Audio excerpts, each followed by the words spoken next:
خير ان شاء الله. نور شهدت ضدك يا استاذه مريم،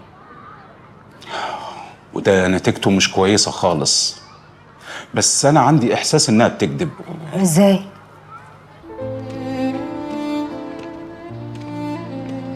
ماما احنا كده هنشوف بابا؟ بس انا كلمته قال لي ان هو عنده شغل كتير قوي مش عارف يشوفني. يعني ايه انتوا عدتوني؟ خلاص يا نور لما يخلص شغل خليه يجيلك. ايه اللي حصل يعني؟ يلا هاتي ايدك.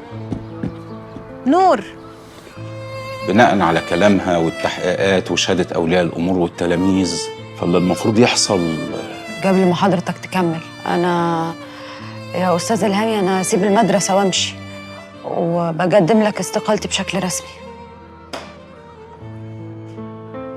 عن اذنكم. اتفضلي.